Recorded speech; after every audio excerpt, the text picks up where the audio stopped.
Assalamualaikum warahmatullahi wabarakatuh. Perkenalkan, nama saya Nurul Aini dengan NIM 10.100.124.087.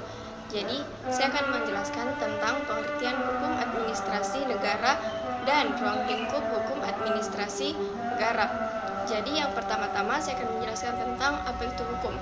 Hukum adalah seperangkat aturan, peraturan, keputusan, ketetapan, kesepakatan, nilai, norma, dan aturan yang dibuat oleh sekelompok orang tertentu atau lembaga yang berwenang untuk mengatur tingkah laku manusia. Adapun hukum bersifat mengikat dan memaksa dan berbentuk tertulis dan tidak tertulis, dan bagi para pelanggarnya akan mendapatkan sanksi. Sedangkan selanjutnya saya akan menjelaskan tentang apa itu administrasi. Administrasi adalah proses atau organisasi yang bertujuan untuk mencapai suatu tujuan tertentu. Sedangkan negara adalah bentuk wilayah, penduduk, pemerintahan, dan kedaulatan. Jadi, maka dari pengertian semua itu dari pengertian hukum, administrasi, dan negara maka mencakup suatu pengertian yang dimana hukum administrasi negara adalah mengkaji hubungan antara negara dan warga negara, dan mengkaji hubungan antara warga negara dan negara sesuai dengan prinsip-prinsip yang berlaku. Adapun yang kedua itu tentang ruang lingkup hukum administrasi negara, yang dimana ruang lingkup hukum administrasi negara ini meliputi dua. Yang pertama, adapun hubungan hukum administrasi negara dan hubungan dengan hukum tata negara. Yang pertama, hukum administrasi negara mengkaji negara dalam keadaan diam. Yang kedua, hukum administrasi negara dengan hubungan hukum tata negara itu mengkaji negara dalam keadaan bergerak, yang dimana mengkaji negara dalam keadaan diam itu mengkaji negara atau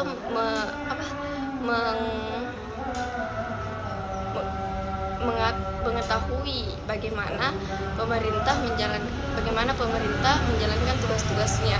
Terus yang kedua, mengkaji negara dalam keadaan bergerak itu bagaimana pemerintah menjalankan tugas-tugasnya. Mungkin itu. Jadi saya akan menjelaskan tentang sumber-sumber hukum administrasi negara. Yang pertama, sumber itu adalah asal usul, sedangkan administrasi negara itu adalah mengatur hubungan antara negara dan warga negara. Sedangkan sumber hukum administrasi negara itu terbagi menjadi dua. Yang pertama, sumber hukum material dan sumber hukum formil.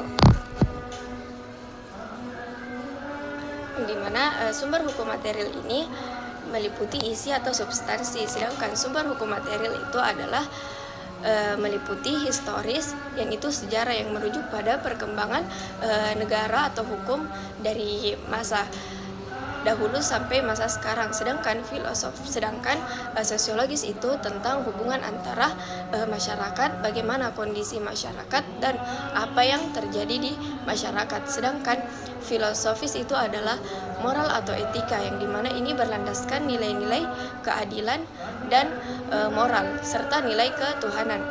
Adapun yang kedua itu sumber hukum material, yang dimana itu meliputi bentuk hukum, yang dimana ini meliputi pertama itu peraturan perundang-undangan, yang dimana peraturan perundang-undangan ini meliputi beberapa.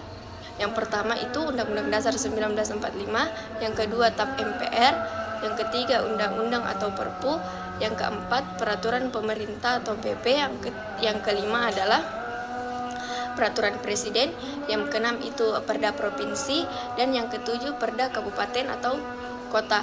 Adapun sumber hukum formil lainnya itu adalah kebiasaan, yang dimana administrasi negara dilakukan secara berulang-ulang dan diterima sebagai hukum. Yang kedua itu adalah jurisprudensi, yang dimana jurisprudensi ini adalah putusan hakim yang diikuti oleh putusan hakim-hakim selanjutnya. Sedangkan yang berikutnya itu adalah doktrin hukum, yang dimana doktrin hukum ini adalah pendapat atau ajaran para ahli tentang pendapat-pendapat hukum yang terkemuka. Terus yang terakhir itu ada traktat. traktat ini adalah perjanjian antara satu negara dengan negara yang lain.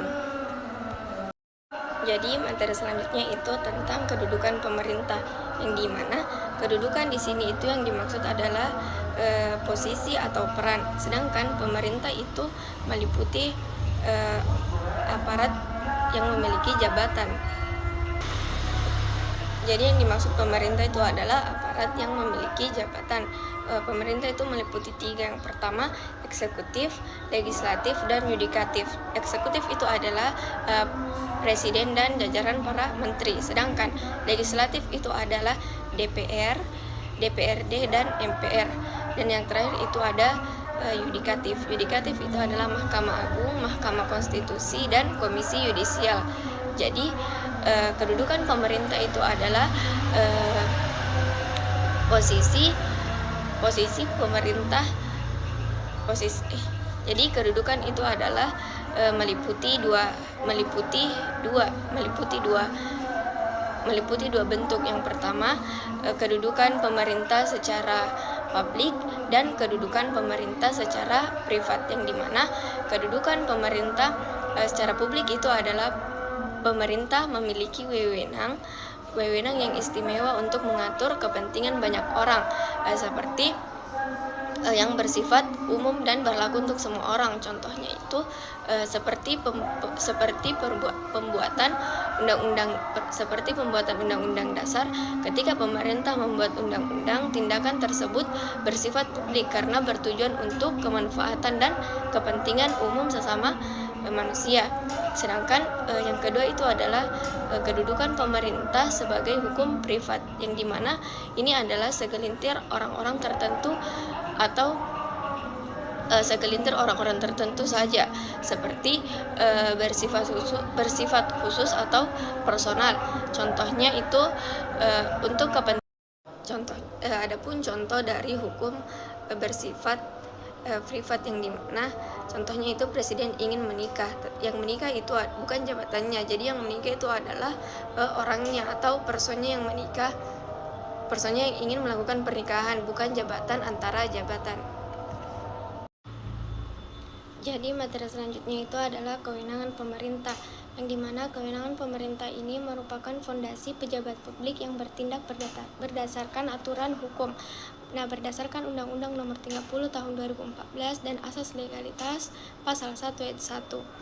Kewenangan ini didefinisikan sebagai kekuasaan, hak dan kewajiban dan kemampuan yang dimiliki oleh pemerintah untuk bertindak sebagaimana hukum yang berlaku.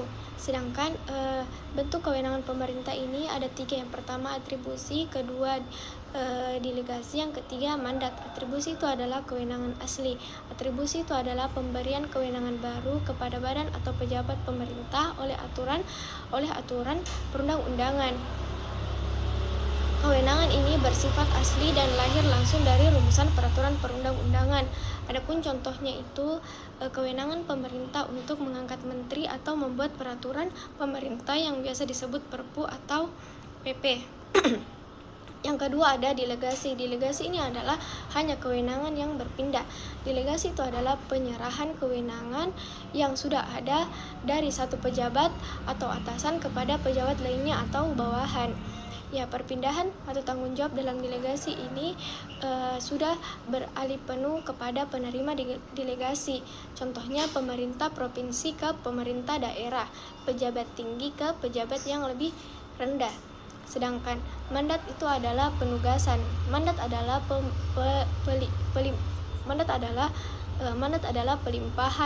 pelimpahan wewenang, di mana penerima mandat hanya menjalankan tugasnya atau nama pemberi atau siapa yang memberikan mandat. Berbeda dengan delegasi. Dalam mandat, tanggung jawab jabatan tetap berada di tangan pemberi mandat.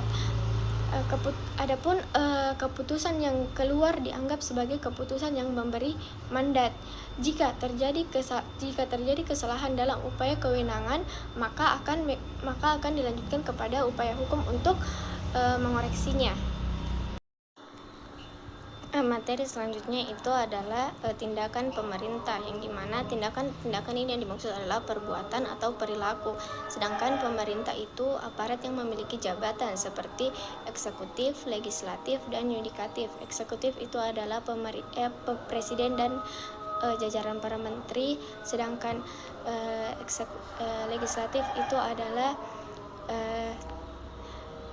eksekutif itu adalah DPR, DPRD, dan MPR, sedangkan yudikatif itu adalah Mahkamah Agung, Mahkamah Konstitusi, dan Komisi Yudisial. Jadi tindakan pemerintah itu adalah perbuatan atau perilaku yang dilakukan oleh pejabat publik dalam menjalankan tugas atau fungsinya. Sedangkan tindakan pemerintah ini terbagi menjadi dua. Yang pertama tindakan nyata, yang kedua tindakan hukum. Tindakan nyata adalah perbuatan fisik yang dilakukan oleh pemerintah namun tidak menimbulkan akibat hukum secara langsung. Berfokus hanya saja pada aspek kegiatan fisik. Contohnya itu pada petugas kebersihan kota yang menyapu jalan atau pembangunan jembatan secara fisik. Tindakan menyapu jalan itu sendiri tidak mengubah status hak atau kewajiban hukum seseorang. Sedangkan tindakan hukum ini adalah sengaja dilakukan untuk menciptakan, mengubah, atau menghapus hak dan kewajiban hukum. Tindakan hukum ini dibagi menjadi dua kategori. Yang pertama tindakan hukum publik yang meliputi tindakan bersegi satu, yaitu pemerintah bertindak secara sepihak berdasarkan kekuasaan publik yang dimiliki. Yang ini tidak membutuhkan persetujuan dari pihak manapun. Contohnya penerbitan surat izin mengemudi atau pencabutan izin usaha itu tidak memerlukan surat izin dari orang lain. Sedangkan yang kedua itu bertindak sebagai hukum privat, yang mana hukum privat ini termasuk tindakan bersegi dua. Tindakan pemerintah ini adalah sebagai subjek hukum perdata yang sejajar dengan warga negara atau pihak-pihak swasta. Adapun materi selanjutnya yaitu instrumen pemerintah, yang dimana instrumen ini meliputi sarana, alat, prasarana, perlengkapan, serta mekanisme yang digunakan oleh penguasa untuk menjalankan tugas-tugasnya. Sedangkan pemerintah itu adalah lembaga yang berwenang yang memiliki jabatan meliputi eksekutif, legislatif, dan yudikatif, yang dimana lembaga eksekutif ini meliputi presiden dan jajaran menteri. Yang kedua adalah legislatif meliputi DPR, DPRD, MPR, serta yang terakhir itu adalah yudikatif meliputi Mahkamah Agung, Mahkamah Konstitusi, dan Komisi Yudisial. Adapun instrumen pemerintah itu meliputi 6. Yang pertama peraturan perundang-undangan. Peraturan perundang-undangan itu adalah aturan yang tertulis yang dibentuk oleh lembaga negara atau pejabat yang berwenang untuk mengikat secara umum. Yang kedua itu adalah KTUN, yang dimana KTUN ini adalah keputusan tata usaha negara. Ini adalah penetapan yang tertulis yang bersifat konkret, individual, dan transparan yang dapat menimbulkan akibat hukum bagi seseorang.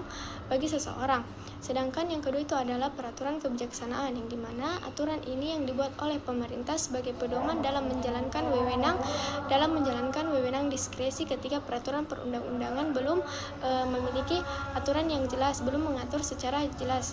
Yang kedua itu adalah perencanaan atau rencana, di mana perencanaan ini adalah instrumen yang membuat langkah-langkah atau tahapan yang dilakukan oleh pemerintah dalam jangka waktu yang belum ditentukan atau sampai mencapai tujuan tertentu.